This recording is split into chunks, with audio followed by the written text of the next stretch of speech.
So this is the wood pile still. Going back, we've got our back porch.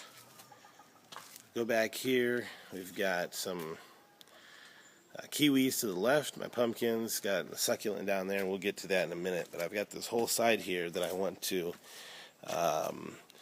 put in raised beds here and maybe grow some New Zealand spinach, perennial type. I'd like to put up here maybe a tank, a water tank to collect the rainwater that we can get from the roof. When it rains, I'd like to cut our ties with the water company. And then, so let me go through here. These are our garden beds from this end all the way down there. We've got 7 4x8 beds, and then I've got 3 smaller beds. In the first bed here, I have cauliflower planted. We've got pinto beans. We've got pinto beans, and we've got pinto beans planted along here. We've got, let's see here, we've got cauliflower planted in this bed right here. The next bed, the front part, the front area has carrots. The back area has sweet snow peas. And I've got my pitiful looking sweet corn back here. This is not a good time of year to do this. I've got radishes that are giving me seed, so we'll be collecting, actually Evelyn, so we'll be collecting that. And then I've got beets have already sprouted here. I don't know if you can see those little things right there. A little beet seed, a couple little things. And we've got in the back there, you can see our snow peas. I've planted 4 per square foot and put up some stuff. I've got my squash, winter squash, under row cover. We'll see how well that does. And I've got a flower in there, and I've got a flower there, so I think I need to artificially, I need to pollinate that today. We've got cauliflower in here again, and then I've got lettuce that Evelyn has planted. Evelyn and Andrea planted. We'll get down in here, and we'll see some sprouts right here. And these are all in a row. And this is a lettuce from previously that's been growing. But this is our stuff. And then I've got this bitter orange tree, and Laura's going to make pectin out of this later on. We've got some basil there, and these are on the row planter, on the planters on the rail. There we've got cilantro, or coriander, and there's my dill. Nothing planted in the other 2. And then there, right down from our garden, we'll go down from here down to here. We've got a little banana and a local Malagasy tree called the pibasi. And the kids like it, and they climb in that tree. And I've got my clothesline set up in the back here. So you can see we've got, those are mango and avocado trees in the background there, and those are my bananas.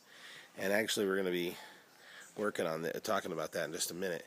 But here in the center there, behind the clothesline post, this is where I'm going to put something like food forest that Jeff Lawton mentions. Anyhow, right now what we have in here is we've got in the front here, we've got a red raspberry. We bought these red raspberries last year. We got actually like 2 or 3 raspberries a while back, and I've mulched this whole area.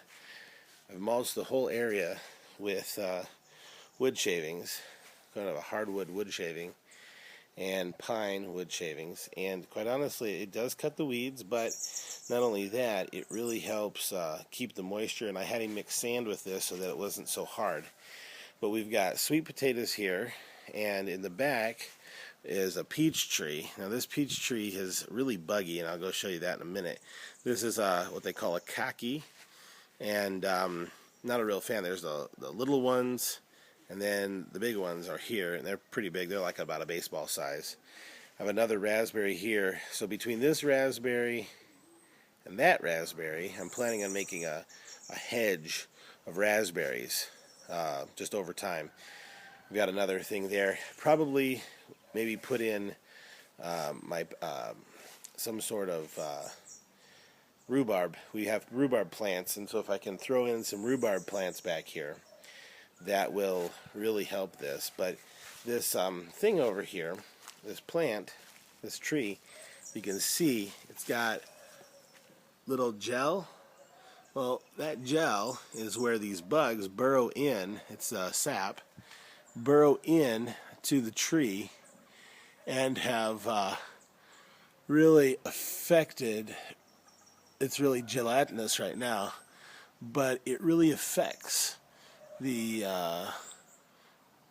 production of the tree, because those bugs then emerge and kill and really infest all the fruit at the flower stage. So we are going to be chopping this tree down, and my landlord is just going to have to deal with it.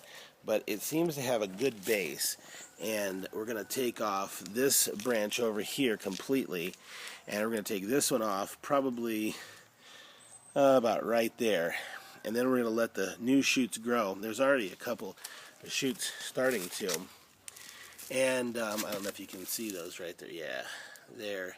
We're going to let those grow into full trees, but at least I won't have the, and I can prune it lower and keep it a little bit more controlled. Here we have some drain off and a path, and so I've got almost like a little almost like a little swale, and there's my raised beds there, and it goes around and then down between the house and my yard there.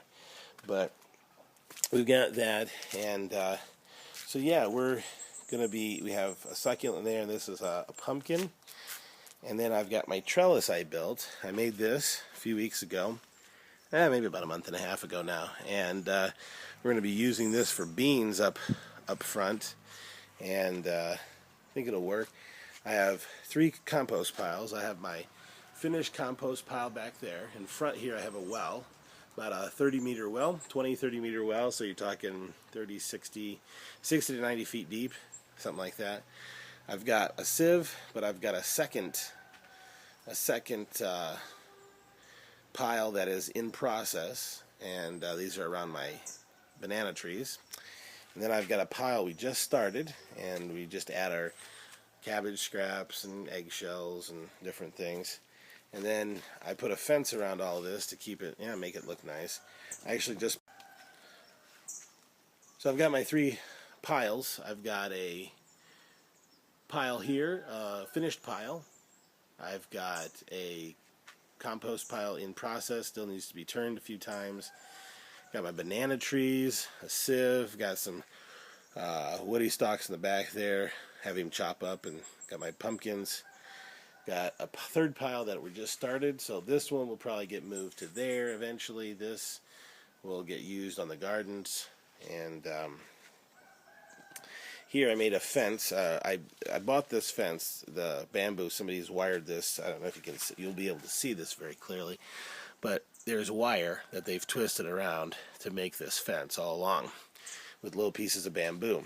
And so I just pounded in some water pipe around there, ran at the same level as some of the wire. I ran galvanized clothesline, the thick, galvanized stuff, probably 3 millimeter, maybe 4 millimeter, maybe 2 or 3 millimeter.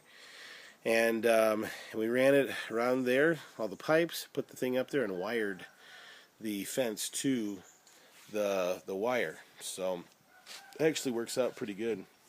This is our guest house. It's actually where if most people here, they have hired help, and this is where they would stay and live. We don't have anybody living in there, just because I don't want people living in here. But it's actually my work shed. I'll take you in there for a quick tour. This is wood that I've had drying. There's a rack off my van.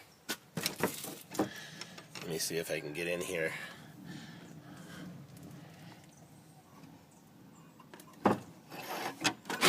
Yeah, there we go.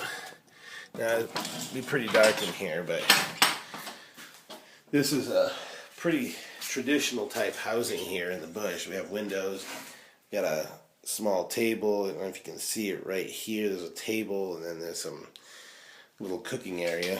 There's in here.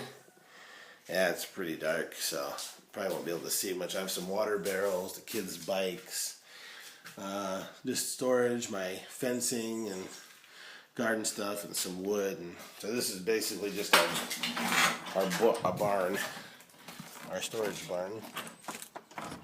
So there's the wall in the garden area. Pretty proud of that garden. That's the house from the back side. House is huge. It's 6 bedrooms, and I don't know if I'll give you a tour on that in this video, but these are that goes back to the restroom. I'm going to show you this restroom. This is what is called a 101 potty, or kids like to call it the squatty potty, and basically it's a hole in the ground. Just a hole in the ground, and you put your feet on on those little riser spots and squat over that and have fun. So this is yeah, these are my grapes. They're pretty much dying. I've got to do some reading, figure out how to prune them properly, trim them.